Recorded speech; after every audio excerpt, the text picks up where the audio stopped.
नमस्कार, एक बार फिर से मैं आप सभी के सामने उपस्थित हूँ बेहद महत्वपूर्ण टॉपिक के साथ। जैसे कि आप सभी जानते हैं कि 26/11 मुंबई हमले के अपराधी तहव्वुर राणा भारत आ चुके हैं।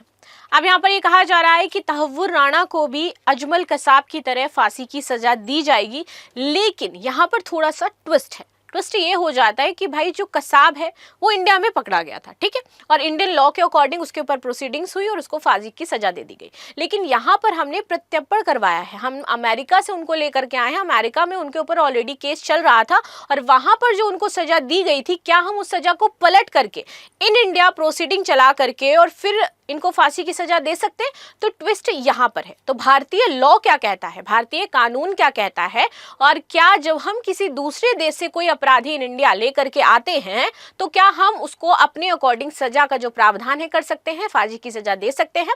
तो इसके बारे में आज हम बातचीत करने वाले हैं। मेरा नाम है प्राची मिश्रा और संस्कृति आईएएस के इस प्लेटफॉर्म पर आप सभी का बहुत बहुत स्वागत है। वीडियो अंत तक जरूर देखिएगा, बहुत इंपॉर्टेंट चीजें मैंने इसमें कवर करी है। तहव्वुर राणा को हो सकती है फांसी की सजा। जानिए क्या कहता है हमारा कानून। मुंबई हमले के मुख्य साजिशकर्ता के रूप में इन्हें जाना जाता है। इन्होंने अपने दोस्त की मदद करी थी इस पूरी साजिश को रचने में, ठीक है। अमेरिका से हमने इन्हें प्रत्यर्पित करवाया है और हम इन्हें भारत लेकर के आए हैं। अब यहाँ उस पर 26 नवंबर 2008 को मुंबई में हुए आतंकी हमले के मुख्य साजिशकर्ता के तौर पर मुकदमा चलाया जाएगा। यानी कि ये तो हमें क्लियर हो गया भाई कि इंडिया में इनके लिए मुकदमा चलेगा, अलग से चलाया जाएगा, ठीक है। हमने चार्जशीट फाइल करी है, 2011 से हमने चार्जशीट बना करके रखी है। बहुत लंबा समय 2011 से हमने ये प्रोसेस शुरू किया था और इन 2025 हमारे लिए बहुत ही एक बड़ी उपलब्धि हो जाती है कि हम इनको भारत वापस ला पाए हैं, राइट। अमेरिका का हमें धन्यवाद करना चाहिए कि उसने इसमें हमें सहयोग भी किया है। तो मुंबई हमले के जो आतंकी थे, मुख्य आतंकीकर्ता, तो इन पर मुकदमा तो चल जाएगा। इस हमले में 166 लोगों को हमने खोया था। अगर भारत और अमेरिका का कानून देखा जाए तो तहव्वुर राणा को फांसी की सजा हो सकती है, ये बात यहाँ पर कही जा रही है। तहव्वुर राणा को मृत्युदंड की सजा होगी कि नहीं, इसके लिए ये देखना होगा कि जिस देश से वह प्रत्यर्पित हुए हैं वहां पर इनको कौन सी सजा दी गई थी। वहां पर इन्हें दी गई थी उम्र कैद की सजा, ठीक है।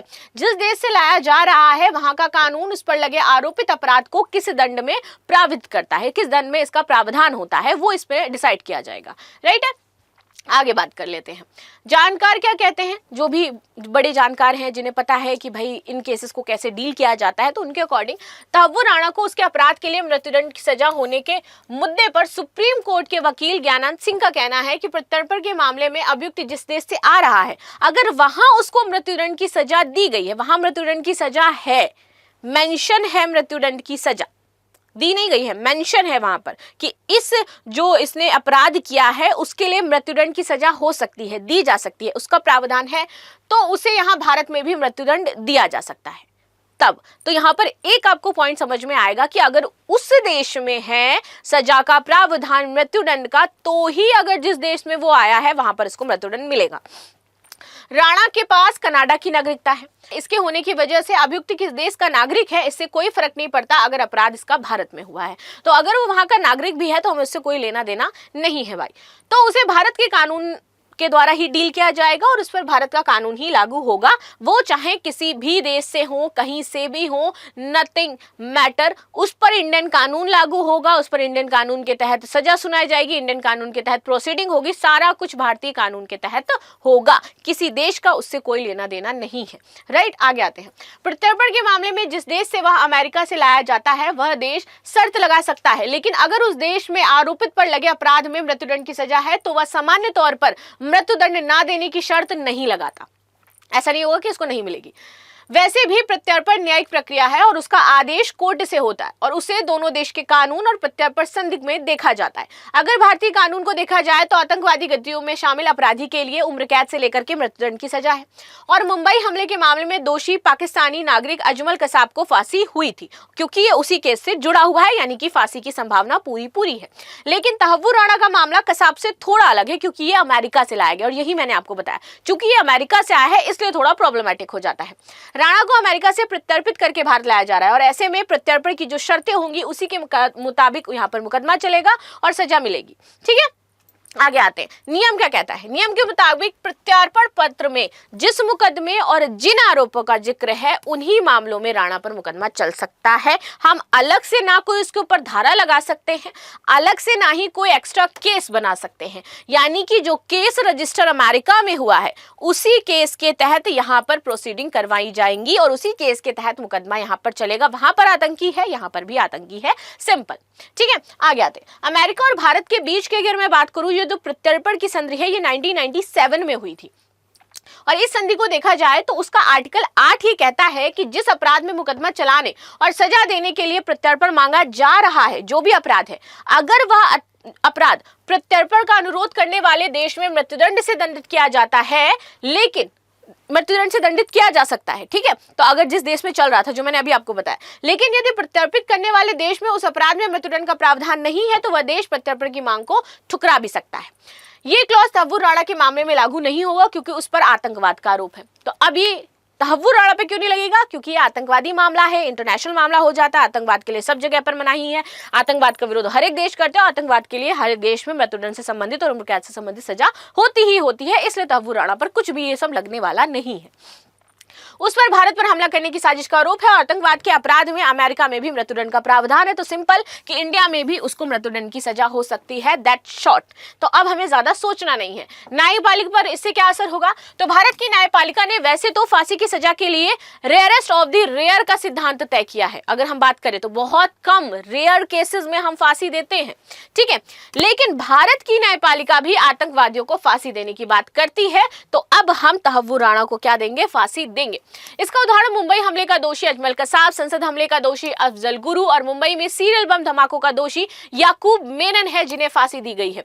वैसे राणा को क्या सजा होगी? ये न्यायिक मामला है। भारत लाए जाने के बाद एनआईए और एन एजेंसियां उससे पूछताछ करेंगी और उसके बाद अदालत में उसके ऊपर मुकदमा चलेगा। अब आ जाते हैं मृत्युदंड होता क्या है, प्रावधान क्या है भारत में, क्या चीजें, हमारा कानून क्या कहते हैं, क्योंकि हमारे कानून के अकॉर्डिंग चीजें होनी है तो हमें हमारे कानून पता होने चाहिए कि इसमें क्या चीजें मेंशन करी गई हैं, राइट। चलिए, मृत्युदंड सजा कठोरतम से कठोरतम सबसे एंड हो जाती, किसी की जान लेना, उससे बड़ी सजा क्या होगी? किसी को अपनी जान देनी पड़े किसी चीज के लिए, राइट। तो पहले आपने किसी की जान ली है, तब आपको आज जान देनी पड़ रही है अपनी। तो ये बिल्कुल वैसा ही है, इसको कहते हैं जान के बदले जान। तो ये कठोरतम सजा मानी जाती है। ये वो दंड है जो मानवता के विरुद्ध है और कहा जाता है, इसीलिए बहुत सारी जो एनजीओज हैं वो उसके खिलाफ में रहते हैं। उनका कहना है कि उम्र कैद दे दीजिए, आप किसी को मृत्युदंड मत दीजिए। तो बड़े बड़े जो एनजीओ हैं, मानवता की जो बात करते हैं, वो ये कहते हैं कि क्योंकि ये भगवान की रचना है, अगर हम उस सिद्धांत की बात करें तो चूंकि भगवान जो है मानव रचना है, तो इसलिए उसके पास ही अधिकार है हमारी जान लेने का, किसी और के पास अधिकार नहीं है हमारी जान लेने का, क्योंकि उसने हमें जन्मा है और वही हमें इस धरती से ऊपर ले सकता है, उठा सकता है वापस, और किसी के पास ये अधिकार नहीं होता है। तो आते हैं मानवता के विरुद्ध नृशंसतम और जघन्य अपराधों के लिए जाना जाता है। भारतीय दंड संहिता के तहत वे कुछ अपराध जिनके लिए अपराधियों को मौत की सजा दी जाती है, वो ये है: हत्या धारा 302, डकैती धारा 396, आपराधिक षड्यंत्र धारा 120B। भारत सरकार के विरुद्ध युद्ध करना या युद्ध करने का प्रयत्न करना या युद्ध करने का दुष्प्रेरण करना, धारा 121 मिलेगा आपको अपराध। विद्रोह का दुष्प्रेरण करना, यदि उसके परिणाम स्वरूप विद्रोह किया जाए तो 132 धारा मृत्युदंड। मृत्युदंड के लिए डेथ पेनल्टी और कैपिटल पनिशमेंट शब्द का इस्तेमाल किया जाता है और ये एक दूसरे के स्थान पर होता रहता है। हालांकि हमेशा ही अनिवार्य रूप से इस दंड का क्रियान्वयन नहीं भी होता है। इसे भारतीय संविधान के अनुच्छेद 72 के तहत राष्ट्रपति द्वारा आजीवन कारावास या फिर क्षमा में रूपांतरित किया जा सकता है। तो अभी ये ऐसा है कि अगर कोई किसी को मृत्युदंड दिया गया है तो क्या कहा जाएगा? क्षमा के लिए राष्ट्रपति के पास जाएगा। राष्ट्रपति के पास ये स्पेशल पावर है कि वो मृत्युदंड की सजा को उम्र कैद की सजा में परिवर्तित कर सकती है, राइट। चलो आगे आते हैं। भारत में मृत्युदंड के पक्ष में तर्क क्या देते हैं? प्रतिशोध, प्रतिशोध की भावना।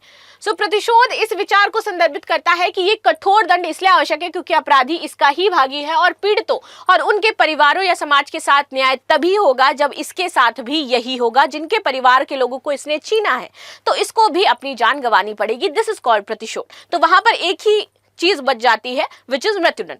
मृत्युदंड पर बहस में इसके समर्थक कभी कभी तर्क देते हैं कि आंख के बदले आंख ही उपयुक्त है, दंड अपराध के अनुरूप होना चाहिए और दंड अपराध पर नैतिक प्रक्रिया के रूप में व्यक्त होता है। विधि द्वारा स्थापित प्रक्रिया, अगर इसकी बात करूं, मैं कानून की बात करूं, तो भारतीय संविधान का अनुच्छेद 21 सभी व्यक्तियों के लिए प्राण और दैहिक स्वतंत्रता के रूप में मूल अधिकार घोषित करता है। तो यानी कि अपराधी के पास भी क्या है? जीवन का अधिकार है। जीवन जीने का अधिकार आप अपराधी से भी नहीं छीन सकते हो। तो यहाँ पर जब भी बड़े बड़े एनजीओज आते हैं और ये बातें कहते हैं, तो वहां पर वो ये तर्क जरूर देते हैं कि अपराधी के पास भी आर्टिकल 21 है, लेकिन आर्टिकल 21 भी आपका वायलेट होता है जब आप इस तरीके की गतिविधियां करते हो। जब आप आतंकी हमले करते हो तब आपके पास कोई अधिकार नहीं है मौलिक। आपके पास ये मौलिक अधिकार नहीं है ना कि आप दूसरे की जान ले लो, तो वहां पर आपका मौलिक अधिकार काम नहीं आएगा। किसी भी व्यक्ति को उसके प्राण और दैहिक स्वतंत्रता से विधि द्वारा स्थापित प्रक्रिया के अनुसार ही वंचित किया जाएगा, अन्यथा नहीं। विधि रूप से इसका अर्थ यह हुआ कि यदि कोई ऐसी प्रक्रिया स्थापित है जो निष्पक्ष और वैध है, तो राज्य विधि बनाकर किसी भी व्यक्ति को उसके जीवन से वंचित कर सकता है। प्रतिरोध या फिर निवारण, मृत्युदंड के पक्ष में निवारण का तर्क सर्वाधिक आम रूप से व्यक्त किया जाता है और इस सिद्धांत पर सार यह है कि जब फांसी दी जाती है तो हिंसक अपराध कम हो जाते हैं, ये माना जाता है। तो ये कहा जाता है कि बहुत सारे केसेस जो ऐसे हैं उसमें आप फांसी की सजा सुना दीजिए, जिसमें अभी रेप की बात कही जा रही है। रेप के सबसे कठोरतम आप देखोगे तो सऊदी अरब में बहुत कठोरतम दंड है, ईरान में है, इराक में, मुस्लिम कंट्रीज में रेप के ज्यादा आपको कठोरतम दंड मिलेंगे। सीधा मृत्यु, फांसी, कोई गोली मारता है, कोई पत्थर मारता है, कोई कोड़े बरसाता है, और ऐसे करके अंतिम समय तक जब तक वो मर नहीं जाता वही उसके साथ किया जाता है, राइट। तो वैसे ही भारत में कहा जा रहा था कि मृत्यु, जब रेप केस हो तो उसमें मृत्युदंड की सजा सुना दी जाए। अभी बनारस का रेप केस बहुत ज्यादा फेमस है, एंड मैंने आज रेप केस को लेकर के एक लाइव सेशन लिया था, and I am extremely shocked, extremely literally shocked कि मुझे उस सेक्शन में बहुत, मतलब अगर उसमें 400 बच्चे थे ना, तो इन 200 स्टूडेंट्स आर लाइक कि हाँ ये सही डिसीजन है जो कोर्ट कह रहा है। कोर्ट ये कह रहा है कि जो महिलाएं हैं, महिलाओं की वजह से उनके साथ रेप होता है। And I was shocked, I was literally shocked. मुझे नहीं समझ में आ रहा था मैं इन्हें क्या समझाऊं, बट वो ये नहीं समझ रहे थे कि ये अपराध है, और उसमें बहुत सारे लोग कह रहे थे कि ये सही डिसीजन है। तो आप समझिए कि समाज में अभी किस तरीके की ये जो मानसिकता और विकृति बनी हुई है। खैर, ये दूसरे मुद्दे पे हम जा रहे हैं, इस पर वापस आ जाते हैं, आगे समझते हैं। इसका अपराध यह है कि पकड़े जाने पर मृत्युदंड पाने के भय से बड़ी संख्या में लोग क्या है, उस अपराध को नहीं करेंगे, क्योंकि उनके ऊपर एक डर बैठ जाएगा कि अगर ये अपराध करेंगे तो हमें मृत्युदंड की सजा होगी, इसलिए लोग वो अपराध नहीं करेंगे। ठीक है, नागरिकों की सुरक्षा और कल्याण, भारत जैसे लोकतांत्रिक राष्ट्र में ऐसे राज्य पर आश्रित है जो कानूनी व्यवस्था में जनता के विश्वास, सुरक्षा, संरक्षण और परिवर्तन के साधन के रूप में कार्यरत होता है। तो हमारे पास सिर्फ एक ही है, कोर्ट, और हम उसी के ऊपर अपना जो पूरा विश्वास डालते हैं कि हमें न्याय मिलेगा, राइट। और अगर कोर्ट उस जो बहुत हीनियस क्राइम हुआ है उसमें इस तरीके का न्याय ना दे, तो हमारा भी शायद जो मोटिव बल है या फिर जो हमारा मोटिवेशन है वो डाउन हो जाएगा न्याय के प्रति। भारतीय संविधान की प्रस्तावना सामाजिक न्याय को संदर्भित करती है, और इसीलिए मृत्युदंड का बचाव इस आधार पर भी किया जाता है कि राज्य का यह नैतिक दायित्व है कि वह अपने नागरिकों के कल्याण और सुरक्षा की रक्षा करे। बिकॉज हमारा कॉन्स्टिट्यूशन क्या कहता है, हम सभी नागरिकों की रक्षा करेंगे, लेकिन हम अपराधियों की रक्षा नहीं करेंगे। हमारा कॉन्स्टिट्यूशन ये नहीं कहता है, हमारा कॉन्स्टिट्यूशन नागरिक की बात करता है, और नागरिक में अगर कोई नागरिक अपराधी है तो उसको सजा मिलनी चाहिए, राइट। चलो, भारत में मृत्युदंड के विरुद्ध अब तर्क क्या दिए जाते हैं। दंड के उद्देश्य से भटकना, मृत्युदंड कैदियों का पुनर्वास नहीं करता है, जो दंड का मूल उद्देश्य होता है। अपराधी को दंड इस दृष्टिकोण से दिया जाना चाहिए कि वो पुनः समाज में लौट सके और कानून का पालन करने वाले समुदाय के सदस्य के रूप में पुनः कार्य स्थापित कर सके। तो लोगों का कहना यह है कि दंड ऐसा दो कि उसको ये लगे कि हाँ वो दोबारा ऐसा काम नहीं करेगा और वो समाज में वापस जाना चाहता है, समाज में वापस से अपनी स्थिति को बरकरार रखना चाहता है, सुधरना एक तरीके से। लेकिन हमने मोस्टली केसेस में पाया कि जो एक बार अपराधी है, जेल से छूटा है, दोबारा उसने अपराध किए, वापस जेल गया है, जेल से छूटा है, दोबारा अपराध किए, वापस जेल गया, यानी कि उनके जो बिहेवियर में आ गया है ना अपराध करना, वो नहीं बदल रहा है, तो उनके ऊपर ये चीज लागू हो ही नहीं सकती है। खैर, आगे बात करते हैं। प्रतिशोध से जुड़े नैतिकता, जो लोग मृत्युदंड का विरोध करते हैं उनका विचार है प्रतिशोध, और ये जो दृष्टिकोण है अनैतिक है, इस वजह से ये जो मृत्युदंड है ये गलत हो जाता है। इसके अलावा दुनिया भर के डेटा निर्णायक रूप में ये साबित नहीं कर पाते हैं कि मृत्युदंड से अपराध दर, विशेषकर बलात्कार के मामले में कोई कमी आई है। तो यहाँ पर ये बोला जाता है बलात्कार के केसेस में जो आप लोग मृत्युदंड की सजा देते हो, उससे डेटा ये बताता है कि भाई तब भी तो बलात्कार के केसेस में कमी नहीं आ रही है, यानी कि मृत्युदंड तो दिया जा रहा है, तो फिर कमी आनी चाहिए, लेकिन कमी भी नहीं आ रही है। तो मतलब ये कहना चाहते हैं कि मृत्युदंड मत दो, सिंपल सी बात ये है। ठीक है, आगे आते हैं। वर्ष 2013 से ही बलात्कार के मामले में मृत्युदंड दिया जा रहा है। आईपीसी की धारा 376A, फिर भी बलात्कार के मामले कम नहीं हुए हैं, और वास्तव में बलात्कार की क्रूरता कई गुना बढ़ी, एंड दैट्स डैम ट्रू कि इसकी क्रूरता कई गुना बढ़ गई है। इससे प्रश्न उभरता है कि मृत्युदंड अपराध के लिए वाकई एक प्रभावी निवारण है भी या नहीं। सांस्कृतिक हिंसा की पारस्परिकता, मृत्युदंड का विरोध करने वाले लोगों का तर्क है कि ये समाज में मौजूदा सांस्कृतिक हिंसा का प्रतिकार करता है, समाधान नहीं देता है। सामाजिक विफलता की अनदेखी। मृत्युदंड केवल बलात्कारी की व्यक्तिगत विफलता पर विचार करता है, पृष्ठभूमि की सामाजिक विफलताओं पर नहीं, और अपनी आंखें बंद रखता है। तो यहाँ पर यह कहा गया कि भाई कोई अपराधी अगर अपराधी बना है तो उसके पीछे समाज का भी हाथ है। समाज ने भी उसको अपराधी बनाया है, सिर्फ वो व्यक्ति अपनी मर्जी से अपराधी नहीं बनाए। कुछ लोग होते हैं जिनको समाज अपराधी बना देता है, वो होते नहीं अपराधी। अब कुछ लोग गलत अपराध की सजा काट के आए हैं, बाहर आ गए हैं, अब समाज उनको एक्सेप्ट ही नहीं करेगा, समाज के लिए तो वो अपराधी ही है।